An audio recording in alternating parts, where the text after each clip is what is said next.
Hi, everyone. I'm Assemblymember Bauer-Kahan, and it is my distinct pleasure to introduce Assembly District 16's 2023 Woman of the Year, Deanne Pearn. I really want to congratulate Deanne. March is Women's History Month, so it is the perfect opportunity to recognize Deanne for her lifelong work on housing access for our most marginalized community members. Deanne, welcome, and thank you so much for being here and letting us celebrate you. Thank you for having me. It is such an honor, and it is truly an honor for everybody here at Hope Solutions.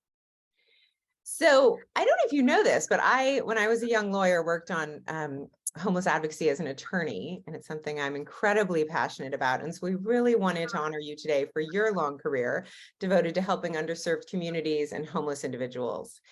As the Bay Area has experienced an increase in the number of individuals experiencing homelessness and housing insecurity, especially throughout the pandemic, this issue is top of mind, not only for me, but for most of the people living in District 16, as you know, because you live here.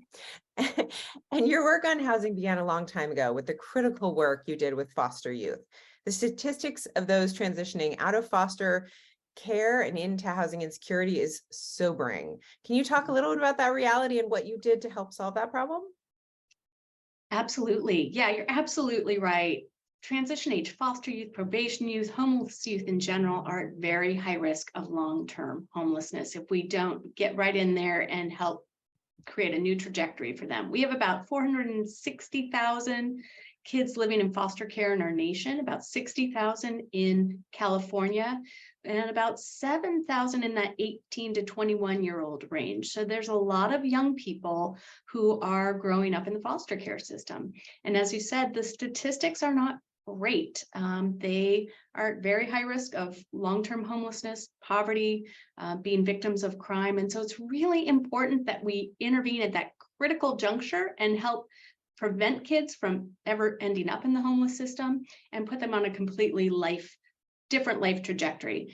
And I had the great pleasure and honor of working with another phenomenal woman, Amy Lemley, and we graduated from the UC Berkeley School of Public Policy, the Goldman School. And she had written a small grant to get this started and invited me to join. And it was the journey of a lifetime. We started a program that just felt like common sense. It was, let's get young people moved into housing, permanent housing. So then we take away the housing insecurity, and then we can work on life skills, education, employment, all the things that they need to become successful, interdependent adults in our community. And First Place is a really thriving organization. It has done a beautiful job. It's now under the leadership of Thomas Lee. He's doing a fantastic job and continuing to build better systems for young people aging out of the foster care system. It's amazing. Such an important population to help care for as they, I mean, it's heartbreaking that our foster care system doesn't do more to allow individuals who graduate out of it to be successful. So, well, I think it's a real success story, because when we started, young people were aged out at when they turned 18 or when they graduated from high school. There's been a lot of really strong policy work, advocacy. A lot of people have put their hearts and souls in, and we've extended foster care to the age of 21 and created a lot better services and systems to prevent young people from having those outcomes. Yeah, well, thanks for being part of the solution. So your work on housing now continues. You're CEO of Hope Solutions, and it grew out of that work and the work that you did with Interfaith Housing Coalition.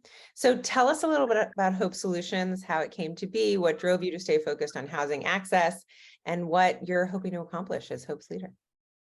It is such a joy to be here at Hope Solutions. So Hope Solutions is the new name of what was known as Contra Costa Interfaith Housing. And Hope Solutions was founded in the early 90s by a bunch of visionary faith leaders. About 15 member faith communities came together and said, we want to do something about homelessness in our community.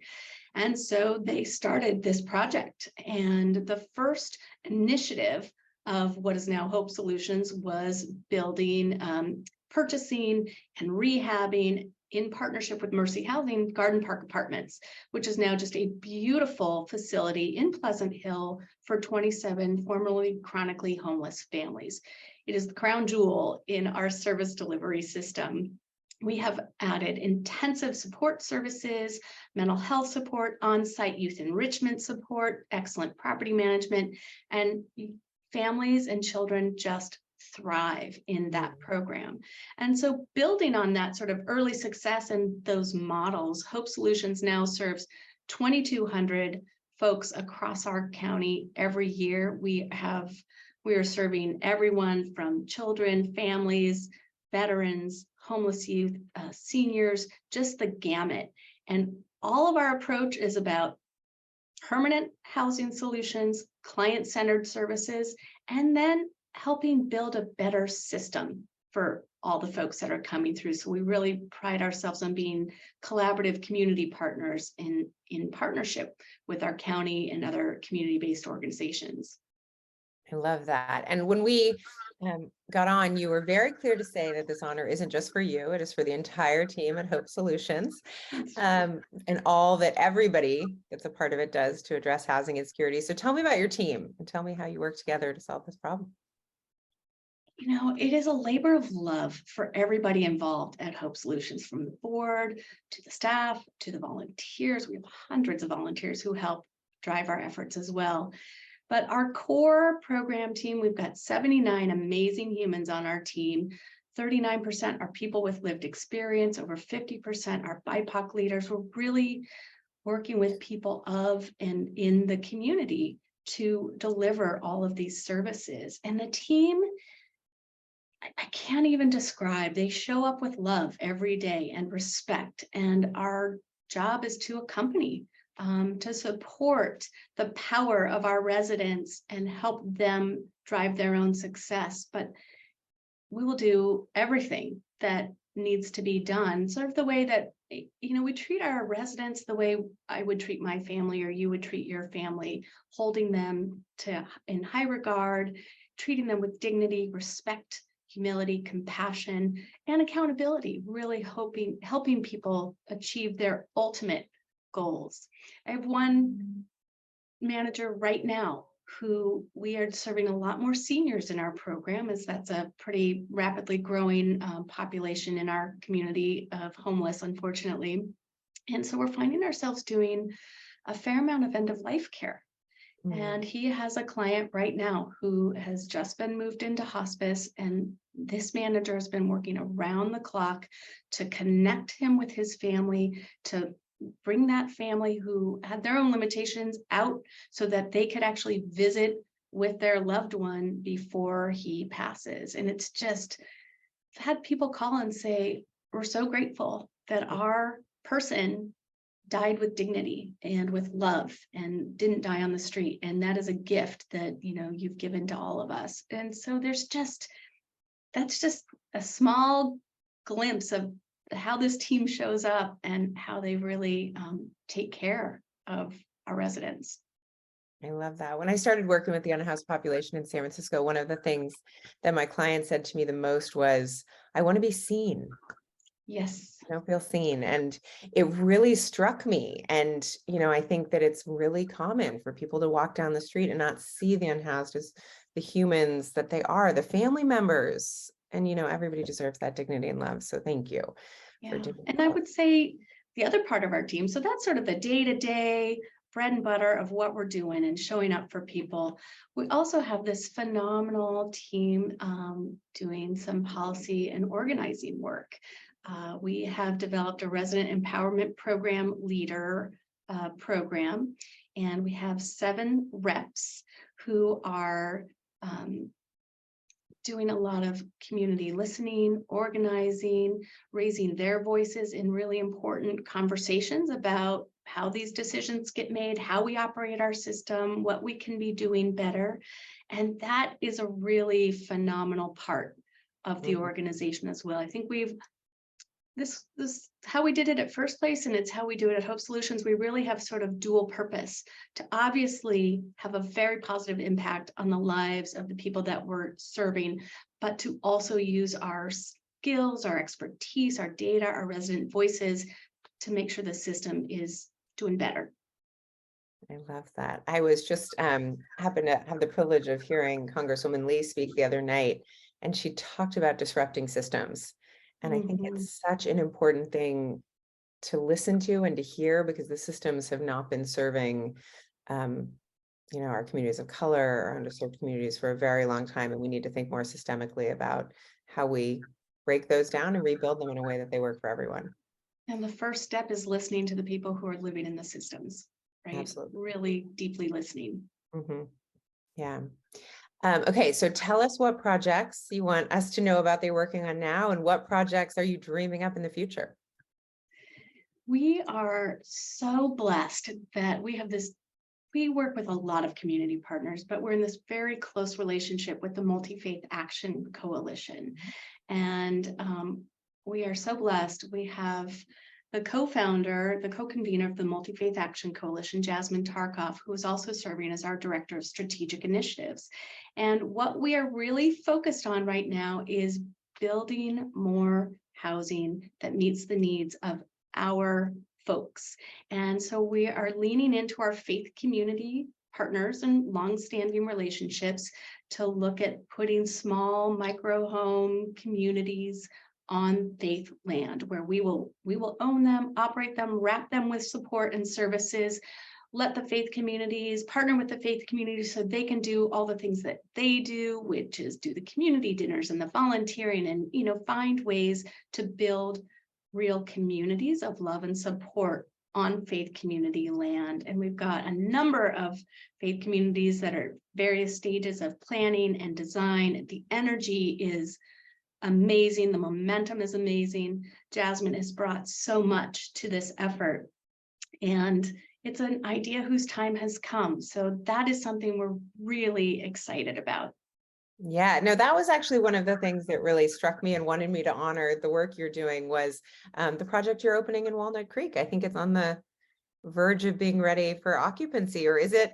What, I don't know exactly where it is in its process, but it's really exciting to be bringing those homes to our community, and that works awesome. It is really exciting. And the pastor there, Mark Burnham of Grace Presbyterian Church, deserves a lot of credit for taking a leap of faith with us and showing so much leadership. But yes, there's a proposed 6-unit community for individuals and seniors. And we're working our way through the process. We're hopeful that there will be a groundbreaking later this spring, and people could be living there in early fall. That is the hope, and it is moving forward in a really positive way. Yeah, and I'll say we have a community, a faith community in Livermore that has opened dozens of these tiny homes on their land. And it has been an incredible thing for the community, for those that are now permanently housed. And it's fun to see those living in that housing becoming a real integrated part of the community. I was a judge at a chili cook-off and they almost won. They didn't win, but that's okay. Next year. That is so great. And that's what I want people to understand, that it's a net positive for the whole community, right? It just is a bright spot for the whole community. The community members who aren't living there can come on in and lend support and build relationship. It's sort of building community within community within community. And it's really an exciting time. Yeah, well, thank you for that. And thank you for all the hard work that you and your entire team and your volunteers do. It's really, it's a problem that we need to be tackling as a society, as a community, and to have, the faith community really leading the way with, the values that I know are so inherent to people of faith like me. It's something that every single person deserves a roof over their head. It's a basic fundamental right. So. Absolutely. And the opportunity to live with dignity and reach their full potential. It's what we all deserve. Absolutely. Okay, Deanne, now that we've spoken, I know that everybody who's paying attention is inspired to join the fight and be a part of the work that you do. Can you share with people how they can lean in and be a part of the solution? I think the most important thing is to put a human face on the homeless. As you said earlier, to see and to name and say hello. There's we are our brother's keeper. We are only as strong as our weakest link, right? We know we're stronger together. And so I think everybody has an invitation to reflect on what they can do. If it can be as simple as when you see someone on the street, making eye contact and saying hello. that can mean so much. But I think everybody can bring something. And when we all bring a little bit, we can really move mountains. Yeah, I know we're both moms, and I was sitting on my couch a few years ago on one of the really cold nights, and I said to my kids, "Can you imagine being unhoused tonight?" And they said, "No, don't they need blankets?" And my kids proceeded, who were very young, to say, "Can't we go find them blankets?" And we put it on Llama to Families, and we filled our van with blankets, and we gave people blankets. And it's, it's a little thing. I'm one person, but I do think when we think about what it is we would want in those moments, we can really lean in and help do just a little piece of it. So You're absolutely right. And it's just, what would we want? What would you want for your mom? What would you want for your kids? The answer is pretty simple. It's pretty simple. And I mean, I think we got to let the kids lead because they get it. no, They they don't, do. It's they simpler just than we cut make it right out to through. be. That's right. They're like, this is not that complicated. Amazing. Well, and I know this isn't all you do with your time. Obviously, it's the thing we really wanted to celebrate. But what else do you want to tell us? What else do you do that's fun and exciting? And what do you love about our community? Oh my goodness. I feel so blessed to live here in Contra Costa County. I have 3 kids, 2 dogs, a beautiful husband. When we've got free time, we're just hanging out. I love leaning in with the kids and sort of learning through them, and as they're exploring their interests and their talents. And then my big saving grace, honestly, is hiking the East Bay Hills. Spend a lot of time with a lot of phenomenal women, each of whom should be up here getting an award, hiking in the hills. It's very grounding and it's very peaceful. It's so beautiful. We are so lucky to live here.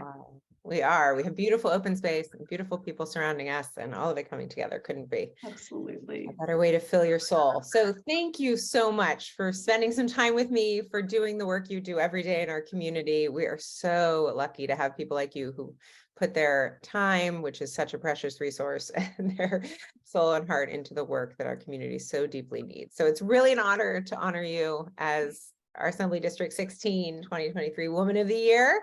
So thanks for that. Thank you. And thank you for all your incredible leadership. We're lucky to have you in office. Thank you.